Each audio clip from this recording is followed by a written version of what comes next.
Assalamualaikum warahmatullahi wabarakatuh. Bertemu lagi dengan saya Bu Sela. Bagaimana kabarnya anak-anak? Baik bukan?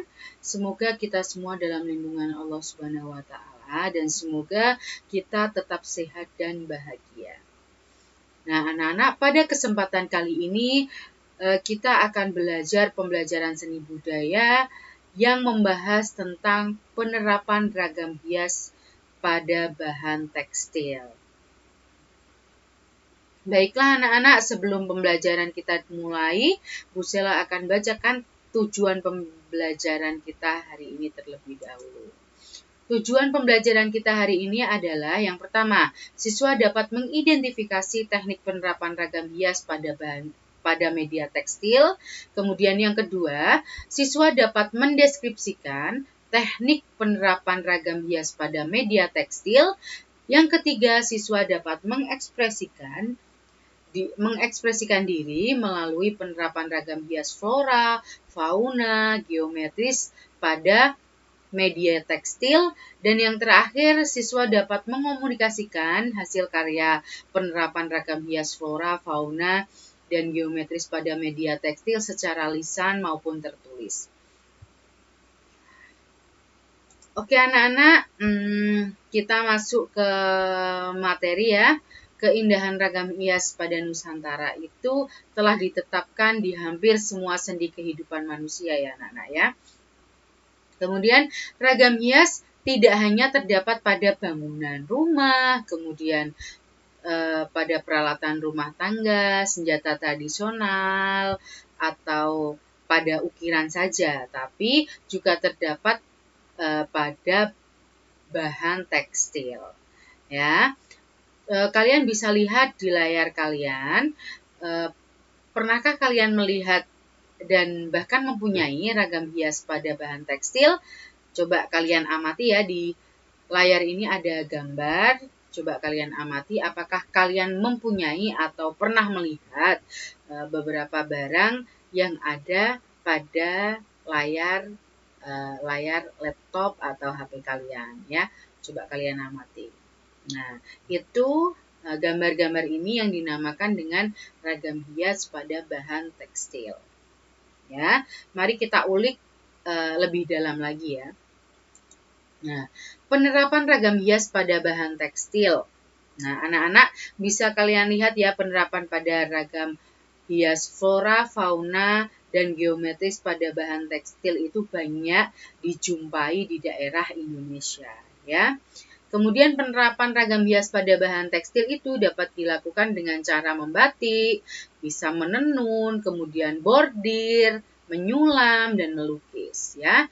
Nah, tekstil itu sendiri adalah bahan yang berasal dari serat yang diolah menjadi benang atau kain sebagai bentuk atau sebagai bahan untuk pembuatan busana atau produk kerajinan lainnya, bisa tas, mungkin sepatu, dan lain sebagainya. Kemudian bahan tekstil dibuat dengan menjalin atau mengaitkan benang, pakan, dan langsi dengan beragam pola jahitan. Ya. Kemudian alat yang digunakan untuk membuat bahan tekstil itu bisa modern, seperti mesin, atau mesin jahit bisa, kemudian atau alat tenun tradisional yang masih kita jumpai di daerah-daerah tertentu. Nah, anak-anak selanjutnya Bu Sela akan jelaskan jenis dan sifat bahan tekstil. Namun sebelumnya Bu Sela akan menjelaskan pembuatan bahan tekstil itu sendiri ya. Nah, bahan tekstil memiliki keanekaragaman jenis dan bahan dasar yang berasal dari alam maupun buatan. Ya. Kemudian bahan dasar tekstil akan mempengaruhi sifat dari bahan tekstil yang telah diproduksi. Jenis bahan tekstil dapat diketahui dari perbedaan jenis benang dan permukaan tekstil. Jadi kalau kita ingin membedakan jenis tekstil, bisa kita raba saja. dengan raba atau sekilas mata mungkin juga ada yang sudah bisa membedakan atau dengan rabaan karena teksturnya itu berbeda. Nah, berikut ini adalah 3 bahan untuk pembuatan bahan tekstil. Yang pertama adalah serat alam, ya. Kalian bisa lihat di layar monitor kalian, di sini ada beberapa contoh serat alam. Serat alam bisa jadi dari serabut kelapa atau dari kapas, benang wool, bahkan dari hewan seperti ulat sutra, kemudian dari domba dan lain sebagainya. Nah, yang berasal dari tumbuh-tumbuhan itu kan seperti kapas, ya kan, nanas, pisang, kemudian serabut kelapa. Bu Sela tadi sudah menjelaskan. Kemudian yang kedua adalah serat buatan atau termoplastik. Nah, termoplastik ini sendiri merupakan bahan tekstil yang berasal dari serat buatan, yaitu seperti contohnya seperti dakron, polyester, dan nilon. Itu adalah serat buatan. Kemudian selanjutnya yang ketiga adalah serat galian. Nah, serat galian itu adalah bahan yang berasal dari tanah, contohnya seperti asbes atau logam atau benang logam atau bahan asbes. Kemudian bahan asbes itu banyak digunakan untuk sumbu kompor, untuk mengisi aneka bunga yang berasal dari macam-macam bahan tekstil seperti stocking, nilon, tula, dan rajut. Itu biasanya diisi dengan serat galian ini. Nah, kemudian jenis-jenis dan bahan tekstil ini memiliki sifat yang berbeda ya anak-anak ya. Ini ada 3 macam jenis bahan tekstil. Yang pertama adalah katun. Katun ini memiliki sifat yang menyerap, kemudian mudah kusut, lentur, dan dapat disetrika dalam temperatur panas yang tinggi. Jadi kita tidak perlu khawatir kalau punya baju katun, kita mau setrika, itu pakai temperatur berapapun dia oke. Kemudian selanjutnya adalah sutra ya. Sutra itu memiliki sifat yang lembut, licin, kemudian lentur dan kuat. Kemudian bahan sutra itu banyak menyerap air dan memiliki rasa sejuk apabila digunakan. Dan kalau bahan sutra ini disetrikanya tidak begitu tahan panas ya. Kemudian selanjutnya adalah wool. Wool memiliki sifat sangat lentur, kemudian tidak mudah kusut, dapat menahan panas, dan apabila dipanaskan menjadi lebih lunak. Itu adalah sifat dari wool.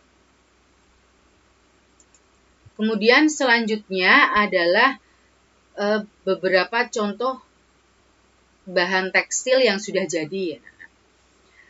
Yang pertama adalah tekstil dari bahan dakron, polyester, dan nilon. Nah, di gambar contoh ini ada kain yang nilon sama polyester, ya. Memiliki sifat yang tidak tahan panas. Ya, jadi gampang dia kalau disetrika itu, kalau setrikanya terlalu panas, suhunya, temperaturnya terlalu panas, itu dia akan bolong itu namanya, akan terbakar, mudah terbakar. Ya. Kemudian, namun dia enak, tidak mudah kusut, jadi seumpama tidak disetrika dia tidak apa-apa juga. Kemudian kuat dan jika dicuci itu cepat keringnya. Kemudian yang kedua itu adalah bahan tekstil yang berasal dari broklat, lame, dan songket. Ya. Nah,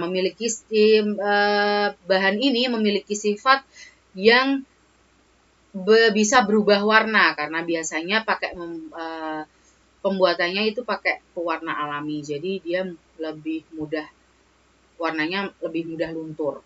Kemudian tidak mudah kusut juga, tidak mudah kusut. Kemudian kurang menyerap air dan tidak tahan temperatur setrika yang tinggi. Jadi bahan lame, beroklat, songket ini juga tidak bisa menggunakan disetrika dengan suhu temperatur yang tinggi. Gitu. Nah, anak-anak, berikutnya adalah jenis dan bahan pewarna alami ya. Bu Sela akan jelaskan keduanya. Nanti Bu Sela akan jelaskan alami dan buatan, pewarna alami dan buatan. Nah, sebelumnya Bu Sela akan jelaskan dulu bahan pewarna alami. Nah, zat warna alami adalah zat warna yang diperoleh dari alam atau tumbuh-tumbuhan baik secara langsung maupun tidak langsung. Dan pewarna alami dihasilkan dari ekstrak akar-akaran, daun, buah, kulit kayu atau kayu itu pun sendiri. Ya, contohnya seperti soga. Soga itu merupakan bahan pewarna alami yang berasal dari pohon soga. Bahan yang berasal dari kulit soga, jambal berwarna merah sawo. Jadi kalau berasal dari kulit soganya itu warnanya akan didapat warna merah sawo. Kemudian sedangkan kulit pohon soga itu akan menghasilkan warna lebih terang. Jadi warnanya akan didapat warna kuning. Nah, kalau soga tinggi menghasilkan warna merah. Kemudian selain soga juga ada kayu kuning. Ya, atau kata lainnya adalah Judranis javaensis, ya, menghasilkan warna kuning. Atau kalau warna kuning, warna alami kunyit juga bisa. Kemudian ada alpukat yang menghasilkan warna hijau dan coklat. Jadi tergantung alpukatnya ya. Kalau alpukat matang warnanya cenderung ke coklat, kalau masih muda cenderung ke hijau. Kemudian pohon jati dan secang, jadi daun jati dan daun secang itu menghasilkan warna alami yang berwarna merah. Kemudian mengkudu dan atau pace itu juga bisa menghasilkan warna coklat. Dan yang berikutnya adalah kesumba, itu bisa menghasilkan warna orange. Ya. Nah, masih banyak warna-warna alami lainnya, kalian bisa cari tahu sendiri ya. Coba kalian cari tahu di sekitar kalian, kan ada wortel, kemudian ada delima, itu juga bisa. Pala, ubi itu juga bisa menghasilkan warna alami. Gitu. Kemudian berikutnya adalah pewarna buatan. Nah, pewarna buatan atau sintetis dibuat dari bahan kimia. Misalnya seperti naptol dan indigosol, ya. Sejenis pewarna naptol digunakan dengan teknik celup, sedangkan pewarna indigosol itu dapat digunakan dengan teknik celup atau coret atau lukis, ya. Kemudian bahan pewarna buatan itu memiliki sifat yang tidak mudah luntur biasanya. Kalau warna buatan itu lebih pekat daripada warna alami. Karena biasanya warna alami itu dia lebih mudah pudar dan tahan terhadap sinar matahari. Gitu. Sebaliknya, pewarna alami memiliki sifat yang mudah luntur dan mudah pudar karena tidak tahan terhadap sinar matahari. Nah, pewarna buatan ini sudah sangat sering juga kalian jumpai ya selama ini. Bahkan kalian sudah sering pakai. Seperti kayak cat air gitu. Krayon, pensil warna itu juga salah satu pewarna buatan. Anak-anak, langsung kita lanjut ke teknik menggambar ragam hias pada bahan tekstil. Bukan menggambar ya, membuat maksudnya. Teknik membuat ragam hias pada bahan tekstil. Nah, penerapan ragam hias pada bahan tekstil ini itu banyak sekali atau berbeda-beda ya. Misalnya yang pertama adalah menyulam. Nah, menyulam itu merupakan salah satu teknik menggambar yang bertujuan untuk dekoratif dengan menggunakan alat jahit seperti jarum sulam, benang, kemudian bisa pakai pita ya. Selain benang, hiasan untuk sulam atau bordir itu dapat menggunakan bahan-bahan seperti potongan logam atau mutiara atau batu-batuan mutiara, manik-manik kecil itu untuk menghias ragam hias yang kita buat. Selanjutnya yang nomor 2 adalah membatik ya anak-anak. Membatik itu adalah cara membuat atau menggambar motif pada kain atau bahan yang lain dengan sistem tutup dengan bahan malam. Jadi gambarnya itu ditutup dengan malam. Kemudian bisa membatik selain menggambar pakai malam, sekarang bisa pakai teknik cetak dan celup dengan warna. Kemudian batik tulis menggunakan canting, batik cetak itu menggunakan cetakan, dan batik celup itu menggunakan teknik ikat. Jadi membatik itu ada 3 teknik ya, ada menggambar, ada cetak, dan kemudian ada celup. Gitu. Kemudian selanjutnya adalah sablon. Sablon adalah sebuah teknik untuk menggambar di atas bahan media tekstil dengan bentuk yang kita kehendaki. Jadi terserah kita mau desainnya itu gambarnya seperti apa. Jadi harus disesuaikan dengan keinginan kita, kemudian baru kita proses menyablon menggunakan screen sablon. Jadi dicetak ulang, pencetakan ulang. Dan rekel sablon dalam proses pengerjaannya. Jadi sablon itu termasuk cetak saring. Jadi kita menggunakan film atau screen itu untuk membuat ulang sebuah gambar. Ya, bisa di media kaos atau di media kain yang lain. Kemudian yang keempat adalah tenun ikat. Nah, tenun ikat ini adalah karya tenun berupa kain yang ditenun dari helaian benang pekan atau benang lungsin yang sebelumnya diikat dan dicelupkan ke dalam zat pewarna alami. Nah, alat tenun yang dipakai adalah alat tenun, bukan mesin. Jadi alat tenun manual itu yang digunakan. Jadi sebelumnya diikat-ikat dulu, kemudian ditenun. Jadi sebelum diikat, dia diwarnai dulu ya. Jadi prosesnya itu sebelum ditenun diwarnai dulu, kemudian baru diikat-ikat, disusun kayak gitu. Kemudian yang kelima adalah bordir. Nah, bordir ini adalah hiasan yang dibuat di atas kain untuk mempercantik kain atau baju atau bahan-bahan lain dengan jarum jahit dan benang. Jadi kalau bordir itu kita tidak bisa bordir pakai tangan. Kalau pakai tangan itu jadinya nanti menyulam. Kalau bordir itu kita pakai mesin bordir atau mesin jahit. Ya. Perbedaan bordir dengan sulam itu terdapat pada alat yang digunakan ya. Kalau pakai tangan itu kita sulam, berarti kalau pakai mesin namanya bordir. Dan kalau bordir itu lebih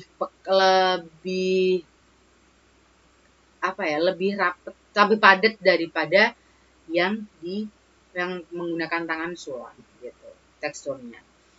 Kemudian yang terakhir adalah teknik songket. Nah, teknik songket itu adalah teknik tenun menggunakan benang emas atau benang perak. Ya, selain benang emas atau benang perak, ada jenis benang sutra yang berwarna, ada yang menggunakan benang sulam, ada juga yang menggunakan benang katun, benang berwarna dan sebagainya.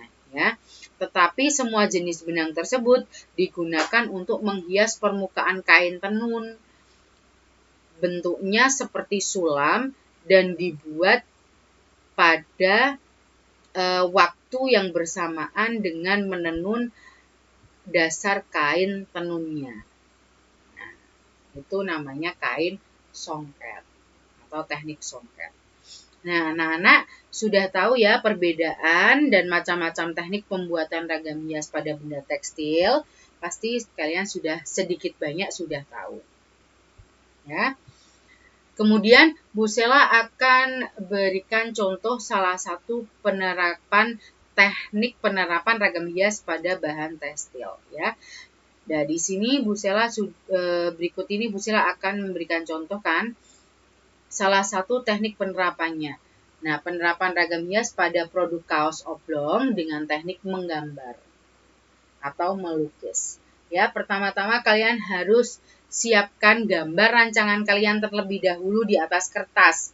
Jadi kalian harus membuat desain untuk digambar dulu. Kemudian kalian siapkan kaos oblongnya berwarna putih ya, biar warna yang didapat nanti lebih bagus. Jadi kita pakai warna dasar putih dulu.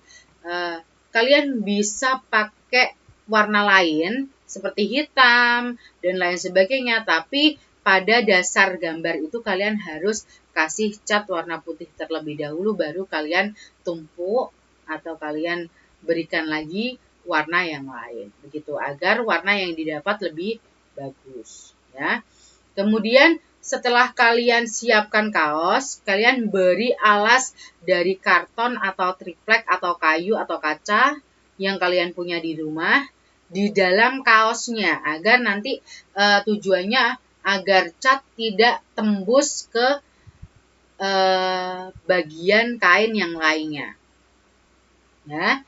Kemudian setelah itu pindah sketsa gambar rancangan ragam hias ke dalam permukaan kaos ya menggunakan pensil, dan gambarnya itu harus menyesuaikan dengan besar atau ukuran kaos yang kalian punya itu. Kemudian selesaikan gambar rancangan dengan menerapkan warna-warna yang menarik dengan alat kuas. Jadi kalian bisa mewarnai menggunakan warna yang menarik. Setelah itu kalian bisa keringkan ya hasil gambar kalian, keringkan, kemudian kemudian kalian jemur di bawah sinar matahari, atau kalau tidak ada matahari kalian bisa keringkan dengan menggunakan hair dryer ya. Dan selanjutnya kalian bisa setrika ya. Jadi lukisan yang setelah kalian keringkan, setelah kering itu bisa kalian setrika buat mengawetkan ya, bisa lebih awet lagi gambarnya gitu, tidak gampang melupas. Nah, hasilnya seperti ini ya. Nah, seperti ini bentuk ragam hias dapat diaplikasikan pada media tekstil, salah satunya dengan menggunakan teknik menggambar. Nah, menggambar pada bahan tekstil, kaos menjadi pilihan yang bisa dilakukan. Selain pada kaos, kalian juga bisa pada sepatu, pada kain, pada tas, topi, atau bahkan karena sekarang musim pandemi ya, kalian bisa melukis di masker. Gitu. Ya. Nah, anak-anak, kalian bisa melihat pada gambar contoh ini ya. Gambar contoh 1, 2, 3. Ini adalah step by step dari menggambar di media kaos oblong. Ya. Jadi gambar sketsa harus disesuaikan dengan ukuran medianya. Kalian harus ingat. Ya. Kemudian setelah selesai semua, bisa kalian tambahkan manik-manik atau mutiara atau bebatuan untuk menambah unsur keindahannya. Gitu. Nah, baiklah anak-anakku sekalian, demikianlah penjelasan dari Bu Sela tentang penerapan ragam hias pada bahan tekstil. Semoga bisa bermanfaat untuk kalian semua. Silahkan praktekkan di rumah dengan bahan seadanya di rumah kalian masing-masing. Kalau kalian punya kaos bisa dilukis, mungkin masker, mungkin topi, dan lain sebagainya dengan media yang ada di rumah. Ya, sekian dari Bu Sela. Jangan lupa jaga kesehatan, jangan lupa tetap bahagia, dan jangan lupa tetap semangat dalam melakukan pembelajaran atau belajar. Ya, sekian dari Bu Sela. Wassalamualaikum warahmatullahi wabarakatuh. Semoga kita sehat selalu.